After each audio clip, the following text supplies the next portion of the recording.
Continuing our analysis into the attempted assassination of Donald Trump, there was many people all over the internet, probably due to early reports, but they were all claiming that Trump was not hit by a bullet, but rather by broken glass, possibly from the teleprompter. And I got a lot of comments from people, especially like this guy here, saying, hey, it was from the teleprompter glass. So today we are going to examine this issue from all possible angles, and we're going to try to come up with a solution here and answer, was Trump hit by a bullet or was Trump hit by glass? So as we take a look here when the shots are ringing out at first, there's the first 3. And there's the second 5, and both of the teleprompters appear to be in pretty good shape. They weren't moved or anything, so they weren't even hit, apparently, by any of the bullets. The Secret Service pounces on him. You can see they're still in both good shape. And then in this second view here, shot from the bleachers directly behind where Trump was standing, there's both of the teleprompters. You can see them right there. Now, they just bumped into the one on the left. You saw it wiggle a little bit there. But they are both in good shape. There's nothing wrong that I can see on any of these 2 glass teleprompters.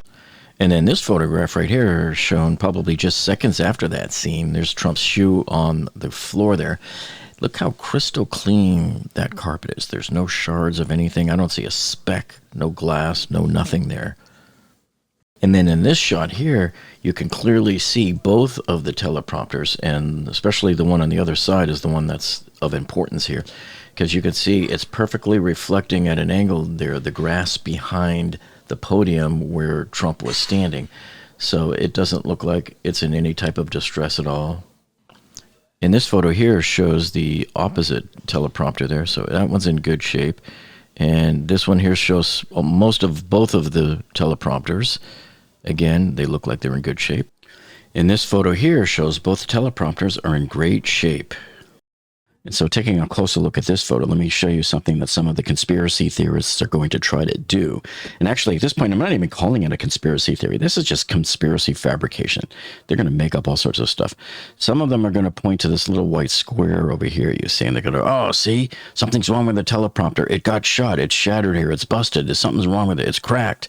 Or they're going to show this line, oh, look, see, that's a crack there. You can tell there is nothing wrong with this because had a bullet hit this teleprompter, it would have shattered it, or at least there'd be a hole in it or something. And even then, at that height, the angle's not right anyway. What these teleprompters are doing here at this point is they're basically reflecting what's in front of them or down below. So, for example, the one over here on the left, see, it sees the grass. It's pointing down like this, so it's going to see the grass on this side. Then it's going to see this red stripe right here on the privacy curtain, and which is probably just the flag stripes, and then it's going to see this white stripe below it. See, so there's the red, there's the white, okay, and so that's what this one's seeing. This one is probably just seeing the red carpet down below, and these here might be shadows on the carpet. I think our big takeaway here is that there was no glass. There was no shrapnel or anything on the floor below the teleprompters. It wasn't the teleprompters. There was no other object between the shooter and between where Trump was. He was standing right here. Nothing else could have worked. So here's a slide that I made the other day for, the conspiracy theory shooter. Some people say there was a shooter inside the building there. But even that trajectory doesn't match anything, really, because nobody on this side of the right bleachers got hit. But I want to take a look at, let's just entertain the thought for a second. What if a bullet did hit the teleprompter and also went this way? So it would have to go at this angle, right? So what are the possible sources for a trajectory like that? Well, here we know there was nobody there because there was so many crowds of people right here, thick crowds that would have seen him. And where else could it be? Back here somewhere? It's just not likely. And not only that, if a bullet had gone this way and shattered the teleprompter, it would have absolutely have hit somebody else on this side of the middle bleacher. Nobody in the middle bleachers got hit. So I think that kind of puts to rest any theory that a bullet came through. And besides, we know the teleprompter was intact. Now, here's where it takes a very strange twist, because a few days ago, the FBI Director Christopher Wray, giving a testimony before Congress, he said he thought that maybe Trump was hit by shrapnel. That's like, oh, that's so bad. But what makes things worse here is this has the potential of legitimizing the conspiracy theory here on this. So, but before the conspiracy theory people start going, yeah, look, he said it was shrapnel. Guess what? If these same people are the ones that say you can't trust the FBI, then how can you trust the director when he says that it was shrapnel, you see? So the conspiracy theorists cannot have their cake and eat it too on this one. The gentleman from California is recognized for 5 minutes. Director Wray, to the best of your understanding, how close did the assassin's bullet come to killing President Trump? My understanding is that either it or some shrapnel is what grazed his ear. So I don't know that I have the actual very distance. Close, though. What's that? Very, very close. You would agree? Yes. There were some of these individuals hit multiple times. Where did all 8 bullets go? Is I guess my question. I don't have that in front of me. I'm happy to circle back and get that to you. It's assuming we have that information yet. As I said, I think with respect to former President Trump, there's some question about whether or not it's a bullet or shrapnel that that hit his ear. So it's conceivable. Although, as I sit here right now, I don't know whether that bullet, in addition to causing the grazing, could have also landed somewhere else. But I believe we've accounted for all of the shots in the cartridges. So let us get that. It's my understanding that the very first one was the one that hit the president. Is that the very first shot, or is that not accurate? I don't, as I sit here right now, I don't know the answer to that. I believe we know the answer to that. I just don't have it in front of me. You can't be serious, man. You cannot be serious. Now, I was really surprised at what he said there. I was like shocked because I was actually in the gym listening to it live on my headphones there and doing preacher curls, and I had to just stop everything. And I go, what the heck did this guy just say? And I had to rewind it and listen to it again. He did say that. He did say shrapnel. And I couldn't imagine why, because even with minimal amount of information, anybody knows that the shooter's got the rifle like this, and if from the place that he shot to Trump's head, there's nothing in between. There was no glass anywhere. There was nothing that the bullet would have hit that would have made it become shrapnel or anything like that. And as far as I know, when you shoot a bullet, it's a bullet. It doesn't become shrapnel until you hit something with it.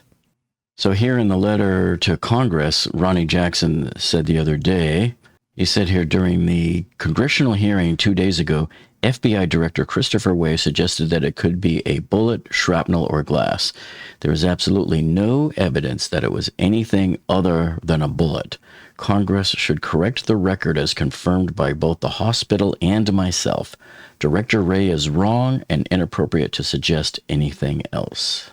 But it gets even more interesting. I've never seen anything like this. So yesterday morning, the FBI comes out with a one-sentence statement. I've never seen anything like this. And it just says this: what struck former President Trump in the ear was a bullet, whether whole or fragmented into smaller pieces, fired from the deceased subject's rifle. And that was all they said. They didn't take any questions or anything. They just issued a statement. So this says to me that the FBI felt like they needed to come out and either backpedal or to maybe clarify the statement made by FBI Director Christopher Wray. So it makes you wonder what was going on internally there. Did they know he totally screwed up and, hey, we need to correct this. We need to make it right. Just everything that happens, it's like every person that opens their mouth just seems to make things worse.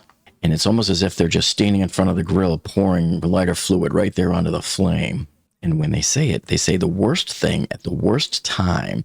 It has a sloped roof at its highest point.